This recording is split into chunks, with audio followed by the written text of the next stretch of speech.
Welcome back to the shop, everyone. Today we're going to be doing a question and answer about the Flow Mach 500 water jet that you see behind me.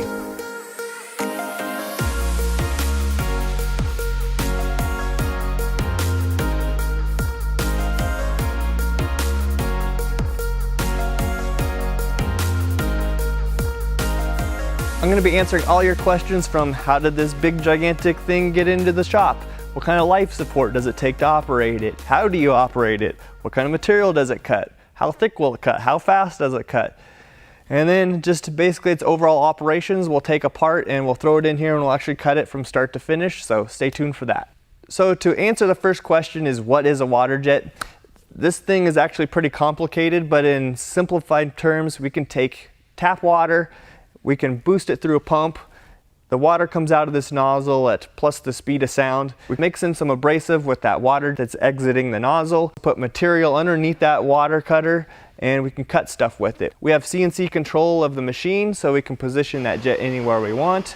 So that's basically it. We can cut a vast array of materials with water. So that leads me into the next question. As you can see, this machine is huge. How did I get it into this building? And we'll walk through that question now. The machine showed up on a huge semi-truck. Each component was boxed individually in multiple wood boxes. We had two halves of the tank, the two supports for the gantry that get bolted to the floor, the flow garnet hopper, and the 94,000 PSI intensifier pump. The tank is approximately 20 feet long and 10 feet wide, with a cutting capacity of 8 feet by 12 feet. There was nothing special that needed to be done to the floor, as long as the floor was somewhat level. It's sitting on 3.5 inches of concrete. The machine itself, the moving components, are isolated from the water tank. It took about 2 to 3 days to install the machine.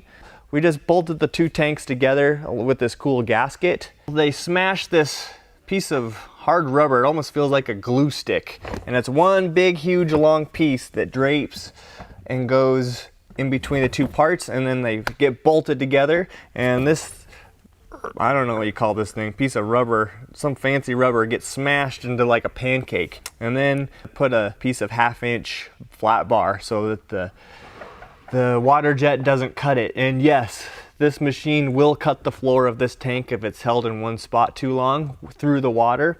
And in some cases I've heard that the customer that owns these things will put a AR plate down on the floor.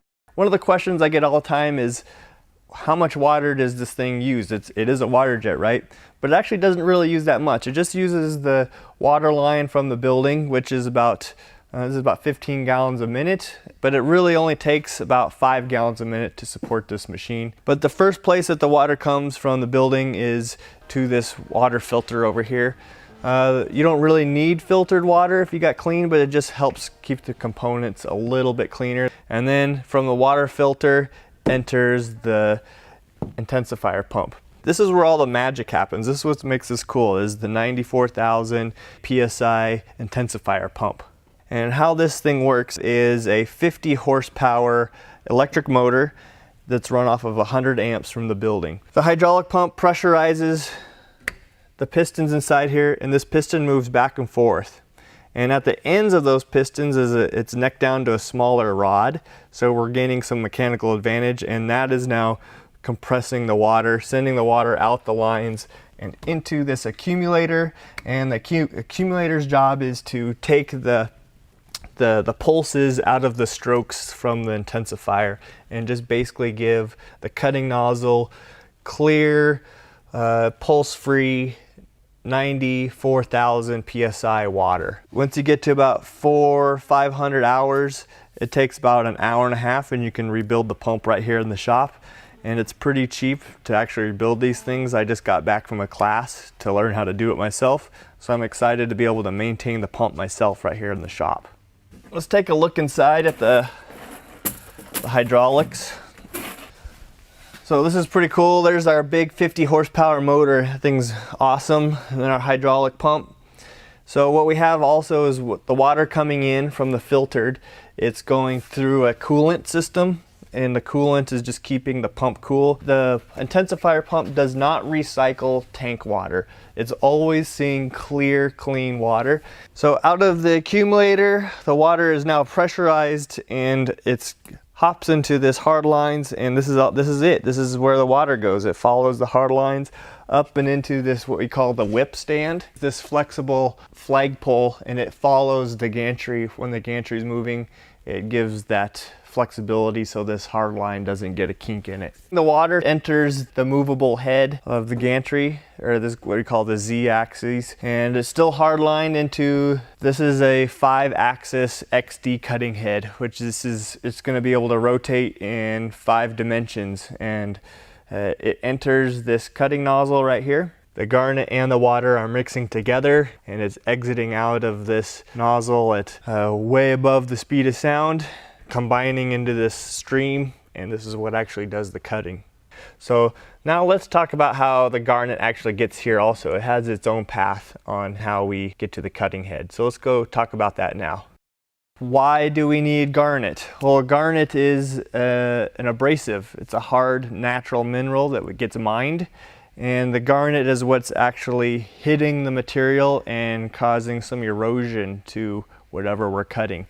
And it's the more garnet you can throw at it, typically the faster you can cut, or you can combine it with water and speed up that garnet even faster and make it cut faster in that way too. So this is a 2,000-pound pallet. I choose to get the garnet in bags, so it's just easier to handle for me. You can get big sacks of just straight garnet that is not individually wrapped. And these are, what are they, 55 pounds. And prices for garnet, man, they vary. It's a commodity, so it's gonna range. But you can find these bags between, depending on how many you buy, for $4 to $7 probably a bag, depending how much you buy. Okay, basically I'll just walk you through the process. We're gonna take the bag and we're going to put it into this hopper. This is one of the negatives of having a Waterjet machine, is just the garnet handling, and you gotta load it. And this is just what you do. You just cut the bag open and you fill the hopper. Okay. And you dispose of the bag just like that. Put the lid back on and off you go. Okay, this is what the garnet looks like. It's kind of hard to see, right? This will actually hold, what, 800 pounds? It doesn't look like it, but it'll hold quite a bit. The hopper has like a warning light, so when it does get low, here's the sensor right here, that it just beeps at you and says, hey, you're running low on garnet. So you probably still have a good hour's worth of cutting when that light comes on, so it's just more annoying than anything. There's a diaphragm in here, like a bladder. So it's a rubber bladder that squeezes just like that. When it's asking for more garnet flow to the head, the bladder opens up and it closes. Opens, it closes inside here, and it does that from air pressure.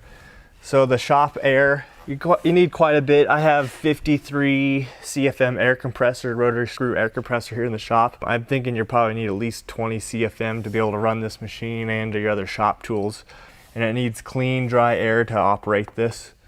But that's basically how it works. That when the computer control is asking for garnet, it gets funneled down into this hose. You can see it's just draped down here on the floor.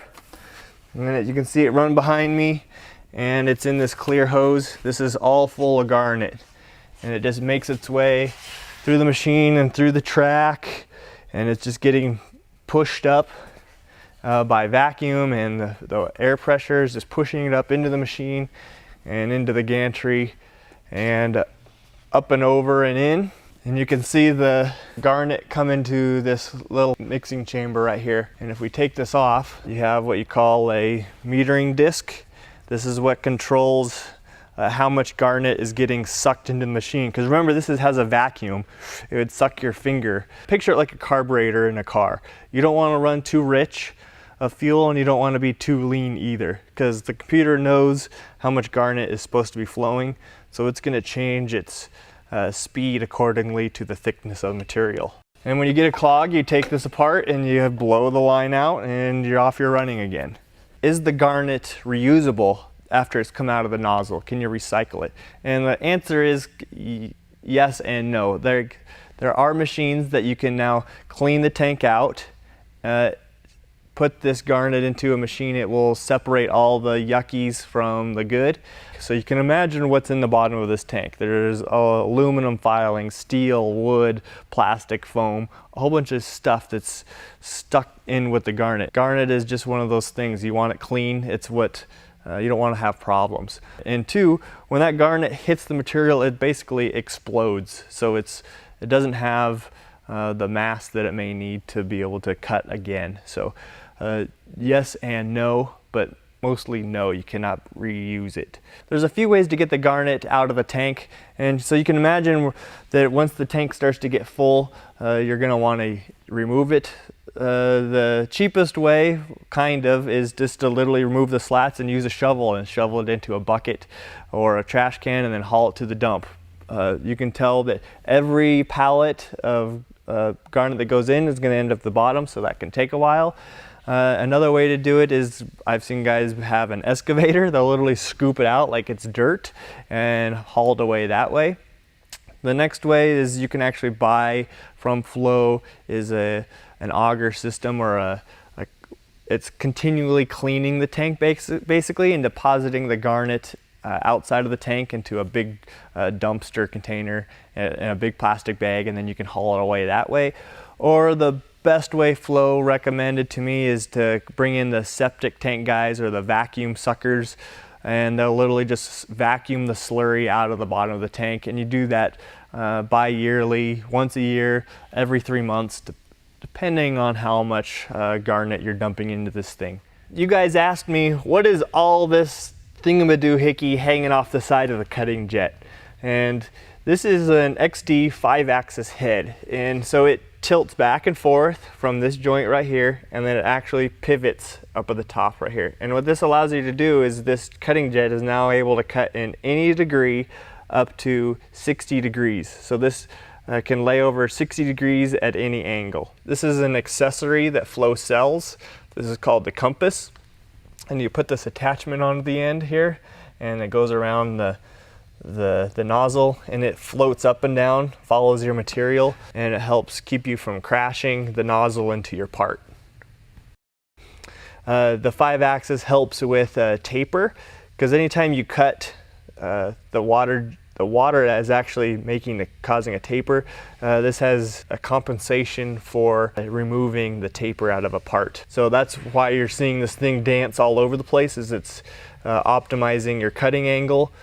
Picture the cutting angle as the water hits the part, and then the garnet and the water lose speed, and it kind of trails off. So it's trying to keep that trail straight and perpendicular to the part. This is I call it like the blast shield, because this nozzle will lay over that far. It's kind of like an umbrella to try to keep some of the spray down. And these are just a consumable item for that.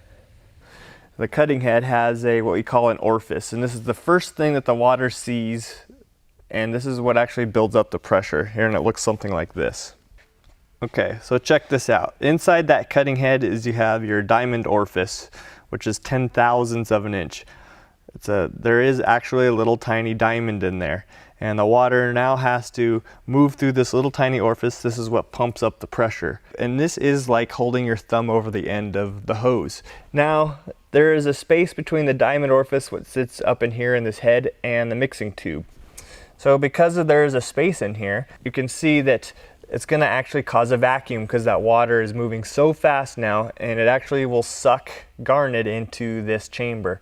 There's a hose back here. This is the garnet flow. I can pull it off. There we go. You can see there's a hose that sits like that. So if we want to cut with garnet, we have the option there, and this is how it gets into the water mixtures from vacuum between the diamond orifice and the tungsten carbide mixing tube. This is an air actuator. This is actually what turns the water on to the nozzle. There's a little plunger in here that allows the water to go down, and this is air controlled. What is the benefit of having 94,000 psi of water pressure and the garnet?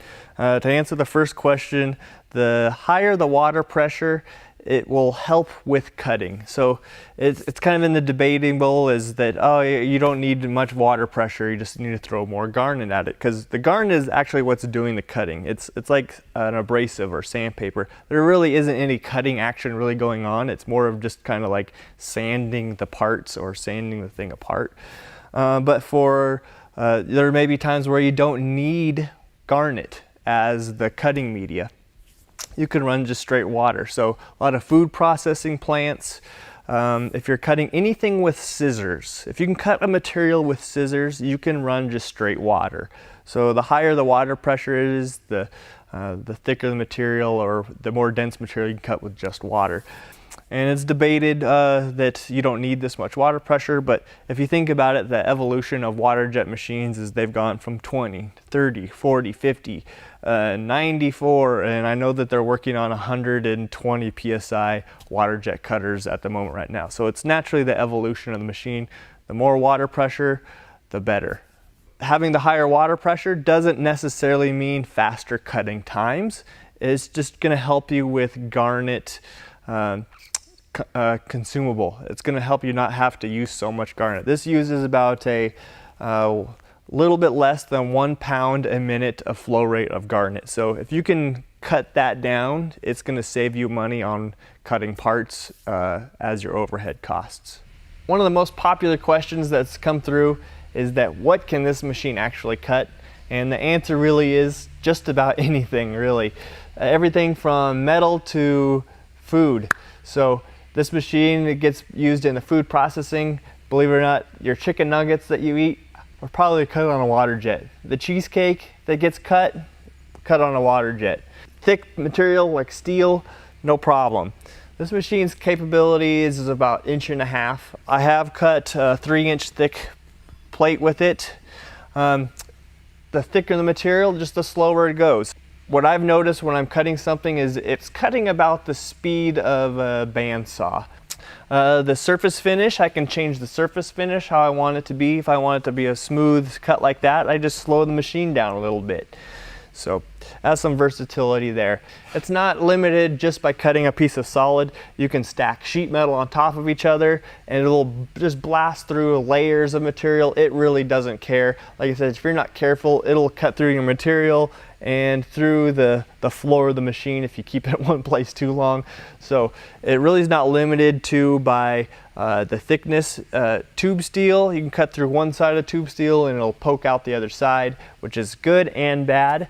There is sometimes if you don't want it to cut through a layer, you're going to have to add a diffuser material in between. So just picture that nozzle, that water, like a laser beam. When you shine it through, it's just going to keep going. The material doesn't have to be clean that the water jet cuts. As you can see, it's rusty. There can be mill scale on it. It can have paint. It can have grease. It can have anything. It just cuts right through it. When the parts do come off the tank, they are clean and bright, almost sandblasted like. So the first thing you want to do is just hit them with a blast of clean water to get the garnet off of it, and then blow them down with compressed air to dry them, and then they normally don't rust after that. But the machine does not care if they're rusty or not. You can turn the pressure down. You don't always have to cut at maximum pressure, and you can etch a surface. I actually have plans to make a cool chessboard and etch a surface into it and make a chessboard. So you kind of think about some ideas about doing that kind of stuff too. Let's throw this piece of 1/4-inch plate on here. And the machine knows that it can't come too close to the edge because it'll actually poke a hole through the side of the tank with the water over traveling. So I just know that from experience that I got to push it in more. This is one thing you have to talk about is just the material handling. My favorite tool is this magnet, which I keep over here on the side of the machine all the time. This little magnet will do 250 pounds. I love it so much that I started carrying them on the website so that you guys have easier access to finding them. This is a mag switch product, and it will do, I think, 250 pounds, one of them, which is fantastic. One of the other reasons that I like its size, so that if I can stick it to a part that I've cut out, and I can just grab it and pull it out too. So it's really cool for that. So if you have a small plasma cutter, this is a great option in a forklift to use. Flow gives you these cool little toggle clamps, and they sit on top of these 6-inch ribs. These are disposable, or they're a consumable product. You can see it just cuts right through them. You can see it just blasts right through the support ribs, and they're in an S curve so that there's no vibration. And this goes underneath the rib and then holds your part down. So it just kind of goes down like this. You give it your 90, and then of course you run the screw down.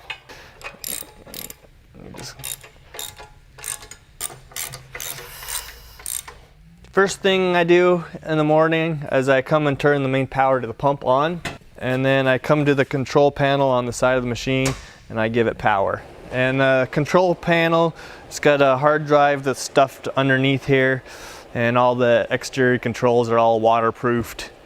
We have basically two programs. We have the design and drawing software, and that's called Flow Path. And then you have Flow Cut, which is how we control where we want the machine to go.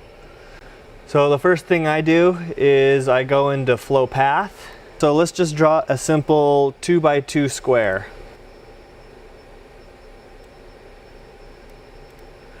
Okay, and now once I have the square drawn where you're drawing, I want to select it, and then I want to auto path it. So basically it's saying it's creating a path for that's going to talk to the machine and tell it where to go. And then I'm going to go into Flow Cut. All I got to do is just import it. So now we have to say, here's our square that we drew. I want to give it its parameters. So you type in how thick you want to go, and then you select the material that you're cutting, and it's labeled from easiest to cut, rubber.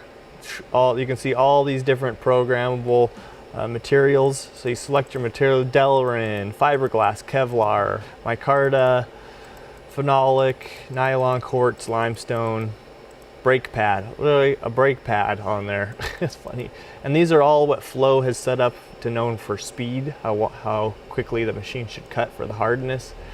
And we're still scrolling through all the way to gray iron, stainless steel, and then the hardest is tungsten up here, and PCD, whatever PCD is. Somebody in the comments will know what PCD is. Let me know. So let's select, we're just using mild steel. So I'm going to select, whoops, passed it, mild steel right there. And then the tool radius, this is the actual diameter of the water that's coming out, and I know this is 18.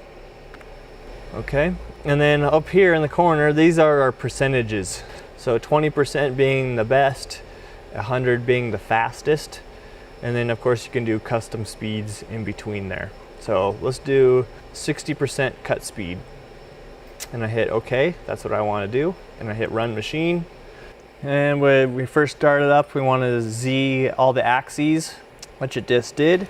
And as you can see, I can move it around with my controls on the computer. I can move it left, I can move it right, back and forth. So before we get started to cut this little square out, I want to give you an audible sound of the garnet as it breaks the sound barrier. So I'm going to bring the head of the cutting about 12 inches above the water, and I'm going to hit water on. So water is only going to be coming out of the nozzle, and then I'm going to hit the button and turning abrasive on, and then you're going to hear the difference between the two. So water on versus water and garnet. You're going to hear the garnet break the sound barrier. So let's do that right now. It's kind of fun. Okay, pump's coming on. Water only coming on now.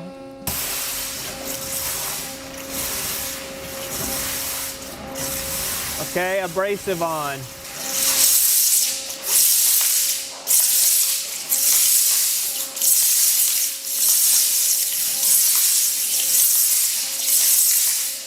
Okay, abrasive off.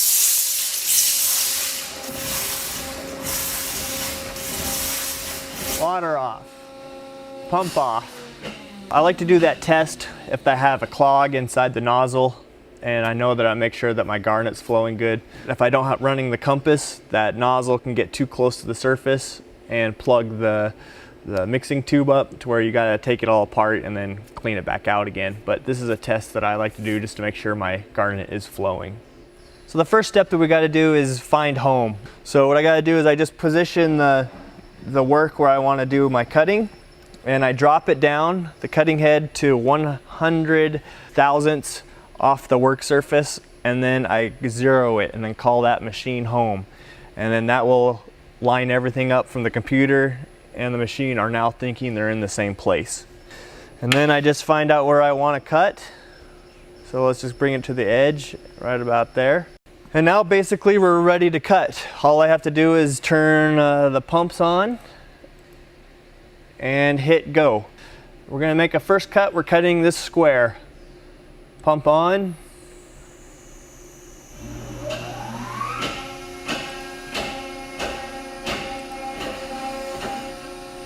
Here we go.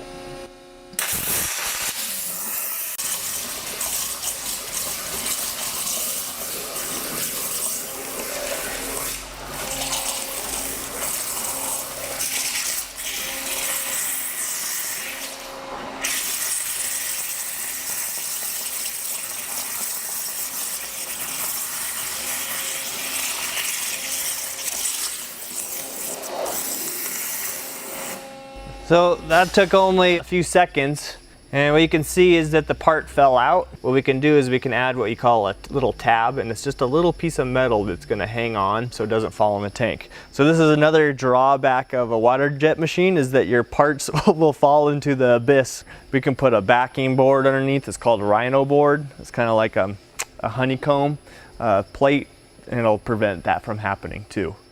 So here's the square, and what I like about the software too is I can pick this entity and say I want to give it a specific cut quality. So maybe this edge is going to be visual or something, so I can select it and I'm going to hit 20%, which means it's going to have a really good cut quality. And let's just walk it around. Let's just select this one is 40%.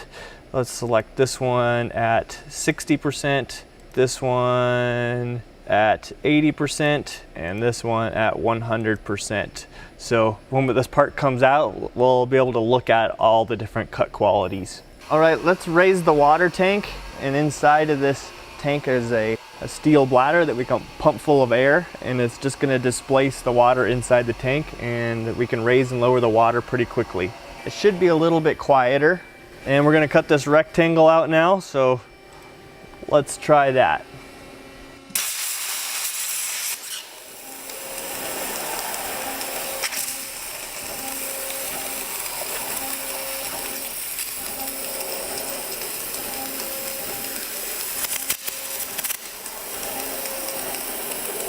That was 100% cut right there. Now we're going to do a 20% cut, so it slowed way down.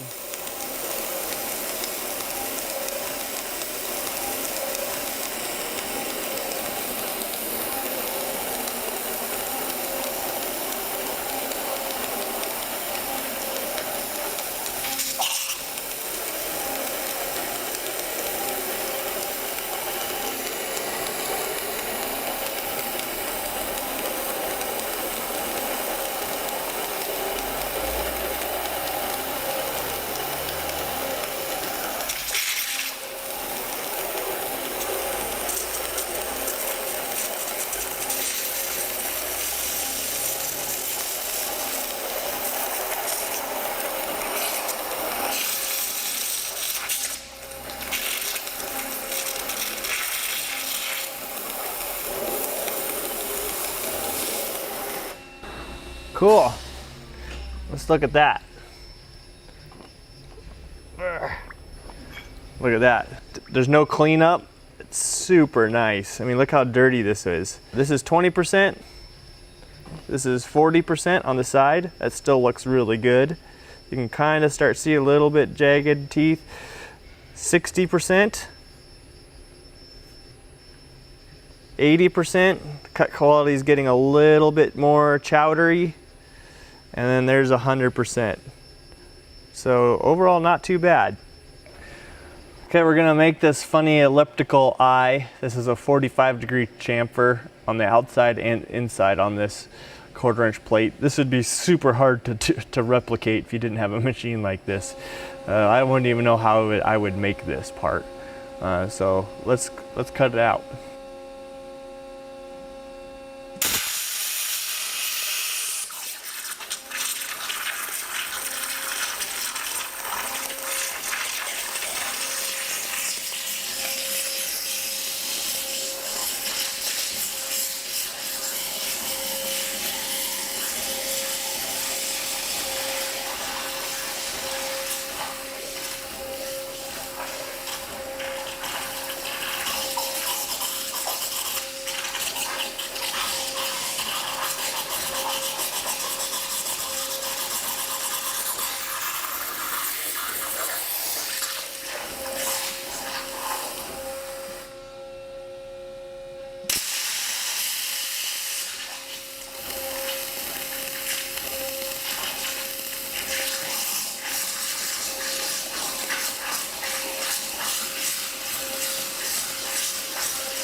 So here's something cool to look for, is that you want to cut it upside down so you don't trap the part underneath. That would be, this is just a random sample part just for fun that I just sketched up real quick. But this is a 45° on the ellipse, so that's pretty cool. So when it's cut upside down like that, the part isn't trapped. If we were to cut it like this, which the machine could do also, we would have to unbolt the plate to get the part out. So you got to be smarter than the machine, I guess. You get yourself to trap parts. But how cool is that? Man, the capabilities are just mind-blowing. And that edge is razor sharp. Pretty cool, huh? All right. Same test through some wood.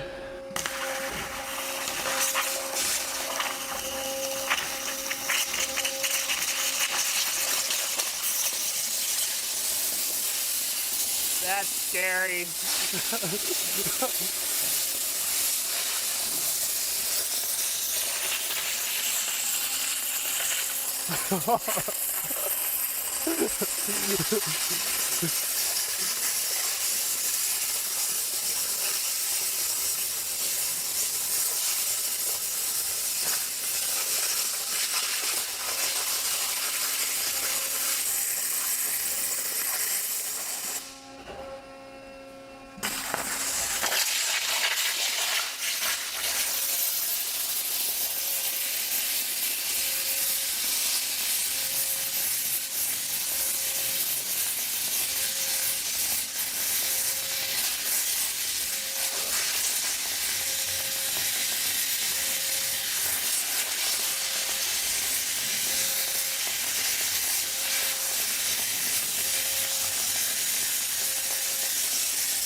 Whoa, now that was so epically cool. Look at that. What was cool is this was supposed to be calibrated for 1/4" plate, so. Okay, but that was just pretty cool. I've never done anything like that before. I normally don't goof around with this machine like that because this is not a toy. But yes, it'll cut wood. As you guys can see, it's a highly versatile machine. It may not be as fast as a laser or a plasma cutter, but this offers a lot of versatility for me here in the shop. It's also going to be making production parts for me in the future, and then it's going to help me with some prototyping in between those production runs. That's kind of why I chose the Waterjet, for its versatility. If you'd like to see more of the Waterjet in action, be sure to check out the go-kart belt grinder build. Thank you guys for watching. I thoroughly enjoyed sharing this machine with you guys, and you're definitely going to be seeing it in many more videos to come. So please leave your comments down below. Ring the bell if you are subscribed so you get updated with new videos, and I'll catch you on the next one.